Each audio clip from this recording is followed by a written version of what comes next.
Hi friends, છેલ્લા લેક્ચરમાં આપણે √2 √3 √5 આ સંખ્યાઓને સંખ્યા રેખા પર દર્શાવી હતી. હવે આપણે આજે પણ એ જ કામ કરવાનું છે, પણ એક જ સંખ્યા રેખા ઉપર √2 √3 √4 √5 પણ મળી શકે એટલે એવું પણ જોઈશું. અને અલગથી કોઈ રેખાખંડનું ચોક્કસ મૂલ્ય, જેમ કે આપણે √6 લંબાઈનો રેખાખંડ મેળવવો છે, તમને એવું પરીક્ષામાં પૂછવામાં આવે કે કુંતલ રચનાથી કે વર્ગમૂળ કુંતલ રચનાથી √6 લંબાઈનો રેખાખંડ મેળવો, તો એની રચના આપણે પહેલા જોઈશું. ચાલો ત્યારે હવે એના માટે સૌથી પહેલા આપણે માપ જે નક્કી કરવાનું છે તે 1 એકમ. 1 એકમ એટલે આપણે લાસ્ટ ટાઈમ પણ મેં મારી રીતે અહીં માપમાં 4 ખાનાવાળી જગ્યા લીધી છે, તમે 4 સેન્ટીમીટર જેટલી લઈ શકો. હવે 1 એકમ લીધા પછી શું કરવાનું? તો બંને જગ્યાએ આ 0 થી 20 સુધીના મારા 4 ખાના પ્રમાણે 1 એકમ અને પછી અહીંયા પણ 1 એકમ પ્રમાણે કાટખૂણો બનાવવાનો. કાટખૂણિયું તૈયાર છે એટલે સીધો કાટખૂણો મને મળી જાય છે. O A અને આ P બિંદુ, અહીં બિંદુ સમજવાનું લખ્યું એટલે હવે આપણે જોડી દઈશું OP. યાદ કરો, હવે જોડે જોડે કામ. આ 1 એકમ છે, આ 1 એકમ છે. પાયથાગોરસના નિયમથી આ મળી √2, બંનેના વર્ગોનો સરવાળો અને પછી વર્ગમૂળ. હવે શું કરીશું? હવે પાછું ફરીવાર 1 એકમ જે છે ફિક્સ જ છે. કાટખૂણિયાની આ હરોળ એ આપણા OP ના મૂલ્ય સાથેની હરોળ સાથે મળતી આવવી જોઈએ.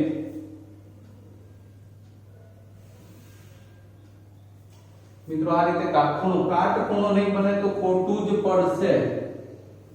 આ Q બિંદુ લીધું મેં, જેનું મૂલ્ય તમારે 1 એકમ જ લેવાનું છે. હવે પાછું એ જે થશે એ OQ યાદ કરતા રહો કેટલું થવું જોઈએ.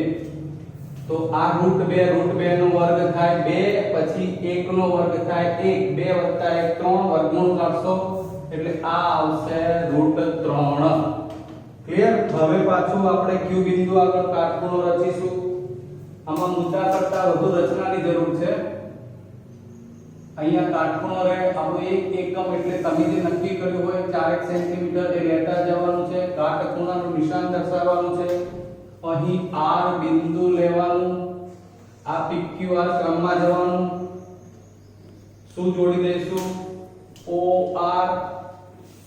OR જોડીશું. ચેક કરો કેટલું મૂલ્ય આવે. √3 નો વર્ગ 3, આ 1 એકમ છે, 1 નો વર્ગ 1, √3 નો 3 + 1 4, 4 નું વર્ગમૂળ કાઢો એટલે 2 અથવા √4. આ તમારી વ્યવહારુ સમજ હોવી જોઈએ કે √4 નું મૂલ્ય 2 થાય છે એટલે 2 મળે. એટલે તમારે ચેક કરવું હોય તો તમે કરી શકો કે OA એ 1 એકમ હોય, તમારા માટે 4 સેન્ટીમીટર તમે લીધું હોય તો આ OR એ એક્ઝેક્ટ 8 સેન્ટીમીટર થાય જ. જો ચોક્કસ દોરતા આયા હોય અને બધા કાટખૂણા મળતા હોય તો એટલે તમે રચનાથી ત્યાં નક્કી કરી શકો કે હા આપણું કામ બરોબર જઈ રહ્યું છે. હજુ આગળ આપણે √6 સુધી જવાનું છે એટલે પાછું એમાં R બિંદુ આગળ ફરી પાછો કાટખૂણો લેવાનો થશે અને એમાં પણ 1 એકમ. દરેક વખતે ધ્યાન રાખજો આપણે આ હરોળને કાટખૂણા સાથે મિલાવતા જવાનું છે. અને એ પ્રમાણે હવે અહીંથી આ થઈ ગયું 1 એકમ કાટખૂણો S બિંદુ. હવે જોડવાનું શું આવશે? OS. હવે જોડવાનું શું આવશે? OS જોડી દઈશ એટલે √4 એટલે કે 2 નો વર્ગ 4, 1 નો વર્ગ 1, 4 ને 5, વર્ગમૂળ મળી જશે √5. સમજાય છે મિત્રો? આમ આગળ વધતા રહીશું. હજુ મારે √6 સુધી પહોંચવું છે એટલે છેલ્લે હવે લઈશ √6 માટે કયા બિંદુ આગળ કાટખૂણો રચીશું? S બિંદુ આગળ. S બિંદુ આગળ કાટખૂણો બનાવવો છે. આ હરોળને સતત તમારે ધ્યાનથી મિલાવતા જવાનું છે. અહીં 1 એકમના મૂલ્ય પ્રમાણે આ કાટખૂણો બનવો જ જોઈએ. S પછી આવે T, આ 1 એકમ. ચલો કયા બે બિંદુ જોડીશું O અને P. OT જોડી દઈશું. યાદ કરો હવે OT કેટલું બનશે? સતત વિચારતા જવાનું. કેટલું થશે મિત્રો? √5 નો વર્ગ એટલે 5 અને 1 નો વર્ગ 1 5 + 1 6 વર્ગમૂળ નીકળે છે એટલે જે છેલ્લે મૂલ્ય કેટલું મળશે એનું √6. આમ તમને √6 લંબાઈનો રેખાખંડ મળી ગયો. કેટલો? √6 લંબાઈના રેખાખંડ નું નામ કયું બનશે આમાંથી? OP. નીચે લખી નાખવાનું કે OT એ √6 લંબાઈનો રેખાખંડ છે.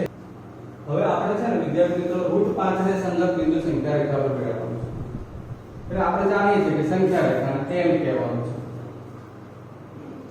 સંખ્યા રેખા પર O બિંદુને સંગત સંખ્યા લીધી 0.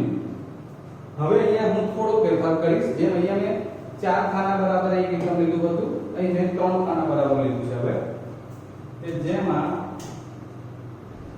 OA બરાબર કરવાનું આપણે એક એકમ જ ફિક્સ છે. એ જ રીતે અહીંથી OP ને પણ એક એકમ લેવાનું. સેમ આ જ રચના છે એટલે બહુ ઇશ્યુ નથી. અને હવે આ જોડી દો OP એટલે આ કેટલું બની જશે? √2. ધ્યાન આપજો. હવે સંખ્યા રેખાઓ, આ તો આપણે ખાલી રેખાખંડ રાખ્યો છે. અહીં મારે સંખ્યા રેખાઓ પર √2 ને સંગત બિંદુ મેળવવું છે. યાદ કરો આપણે સેમ આ રચના આગળ પણ ભણ્યા છીએ. તો જોઈએ.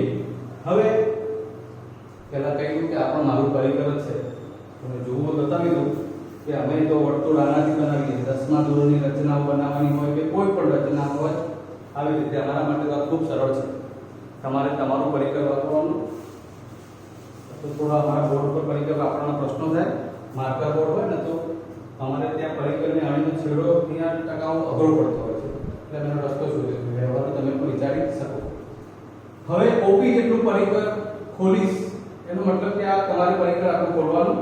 અંગૂઠા વાળો ભાગ જે છે એ કેન્દ્ર ગણો કે ઓને કેન્દ્ર ગણી OP જેટલી ત્રિજ્યા લઈને ચાપ માર્યું. આ તમારી જાણ માટે દ્વારા બતાવો. આવી રીતે જે આ સંખ્યા રેખાને જ્યાં બિંદુ એટલે કે B માં છેદે છે ત્યાં એની સંગત સંખ્યા થઈ ગઈ √2. આમ તમને સંખ્યા રેખા પર √2 એ B એની સંગત બિંદુ મળી ગયું B. ચલો હવે આગળ આ રીતે આગળ વધવાનું છે. એમાં પણ પાછું P બિંદુ આગળ કાટખૂણો લઈશું અને એક એકમથી આગળ વધીશું. સેમ એ જ રીતે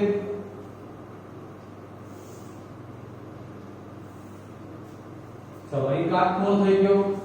આ જોડી દઈએ OQ. તો OQ કેટલું થવું જોઈએ નક્કી કરો. √2 પછી કેટલું આવશે? √3. ચલો હવે વિચારતા જાઓ સતત કેટલું પરિકર ખોલવાનું થશે? √3 જેટલું બિંદુ મેળવવું હોય સંકેત તો આપણે OQ જેટલું પરિકર ખોલીશું. ચેક કરી શકો છો તમે. આ OQ જેટલું પરિકર ખોલ્યું અને હવે આ માપ તમે આમ કરીને સીધું આમ કરશો તો પણ તમારું આ OQ જેટલું માપ તમને મળી જશે. અને એ બિંદુ આપણે લઈશું C બિંદુ. એને સંગત સંખ્યા નક્કી કરીશું √3.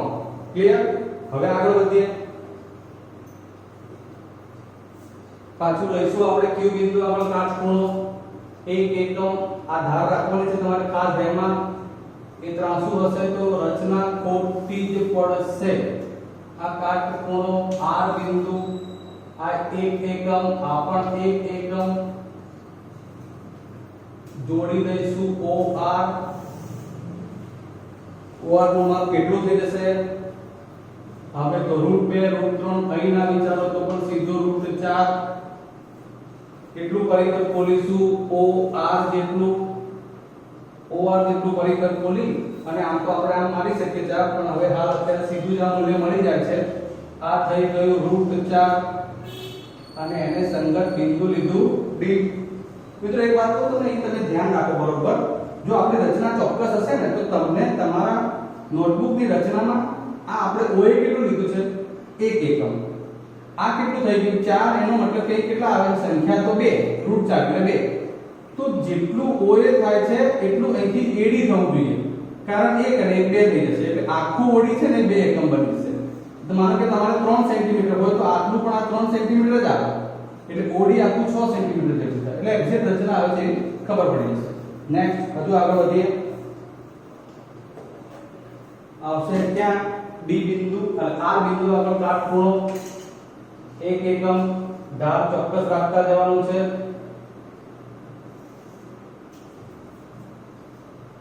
S બિંદુ S 1 એકમ. હવે જોડી દઈશું રેખાખંડ OS અને હવે આ મૂલ્ય થઈ ગયું √5. OS કેટલું પરિકર ખોલીશું એટલે આ રેખાખંડ પ્રમાણે O ને કેન્દ્ર ગણી અહીંયા ચાપ મારી દઈએ એટલે આ બિંદુ જે થઈ જાય છે એ √5 બની જાય. એને સંગત સંખ્યા જે છે √5 એટલે એ બિંદુ આપણે કહ્યું E. આમ આ સંખ્યા રેખા ઉપર √5 ને સંગત બિંદુ મળી ગયું E જે આપણું માંગેલ બિંદુ છે. ક્લિયર? સેમ રચના છે પણ મારે તમને છે ને મિત્રો હવે બીજી આ જ √5 ને સંગત સંખ્યા રેખા પર કેવી રીતે મેળવી શકાય એ રચના બતાવી છે. ચલો હવે આપણે એ પણ જોઈ લઈએ. મિત્રો હવે ફરી એકવાર સંખ્યા રેખા પર √5 ને સંગત બિંદુ મેળવવું છે. આઈ થિંક આ જે રચના છે ને એ નવા અભ્યાસક્રમના NCERT ના અભ્યાસક્રમ પ્રમાણે પુસ્તકમાં આપેલી છે. આગળ જે પુસ્તક હતું એમાં કેવી રીતે હતું એ રચના બતાવો. તમને આમાંથી જે કોઈ રચના આવે દોરી શકાય. બસ એ જ રીતે સૌથી પહેલા આપણે L ઉપર O ને સંગત શૂન્ય લઈ OA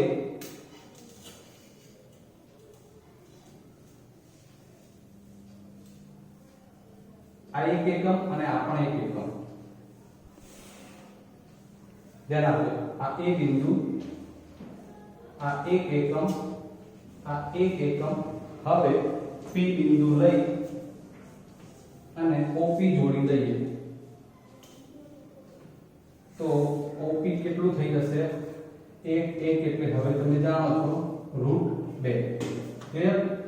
હવે શું કરવાનું? બસ આ જ રીતે આ જેવું છે પણ અહીં આપણે આ રેખાખંડોથી કામ કર્યું છે.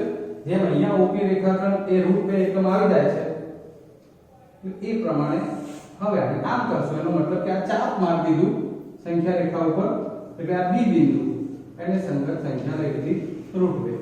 બસ અહીંથી થોડો ચેન્જ થાય છે. શું થાય છે જોઈએ. જેમ અહીંયા આપણે આ કાટખૂણા બનાવ્યા છે એ જ રીતે કાટખૂણા હવે અહીં બનાવવાના છે. ત્યાં કાટખૂણો બનાવવાનો અને 1 એકમ સહજ રાખવાનો. જોઈએ કેવી રીતે બનશે એમાં. તો આ O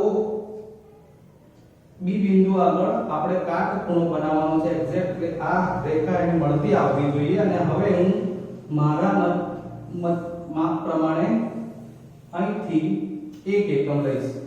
તમારે જે 1 એકમ રાખ્યું હોય દર વખતે એ લેવાનું છે Q બિંદુ. હવે OQ જોડી દઈશ. OQ કેટલો માપનો રેખાખંડ થશે એ નક્કી કરતા રહો. હવે તો સળંગ તમને ખબર જ છે. તમે પાછા ગોખવામાં માહિયાર હોય √2 પછી સાહેબ √3 જ આવે કે હવે OQ જેટલું પરિકર ખોલવાનું. O ને કેન્દ્ર ગણી ચાપ મારવાનું. સંખ્યા રેખાને જ્યાં છેદે ત્યાં √3. ફરી પાછો ત્યાં કાટખૂણો લઈશું. હવે તો આપણે ઝડપ કરી શકીએ કારણ કે તમને લિંક પકડાઈ ગઈ છે. પછી આ હરોળ મિલાવી લેવાની છે કાટખૂણો બને તે રીતે. અહીંથી 1 એકમને આપણે ફરી પાછો રેખાખંડ બનાવી દઈશું. OR રેખાખંડ 1 એકમ લંબાઈનો હશે. બે બિંદુ જોડી દઈશું. એ કયા હશે? O અને R. પેન્સિલની આણી તીક્ષ્ણ હોવી જોઈએ. જેટલું શાર્પ આણી હશે એટલું કામ સરળ અને સારું અને વ્યવસ્થિત થશે. હવે આ રેખાખંડની લંબાઈ કેટલી થઈ ગઈ? √4 એટલે કે 2 એકમ. પાછું ફરી આપણે OR જેટલું પરિકર ખોલી O ને કેન્દ્ર ગણી ચાપ મારી દઈશું. અહીં √4 નહીં લખવાની વખતે હું અહીંયા 2 લખીશ. તમને ખબર પડે કે કોઈ 1 એકમ હોય તો AD બીજું 1 એકમ થાય એટલે આખું OD 2 એકમ થશે. હવે √4 આવી ગયું છે. ફરી પાછું B બિંદુ આગળ કાટખૂણો બનાવી દઈએ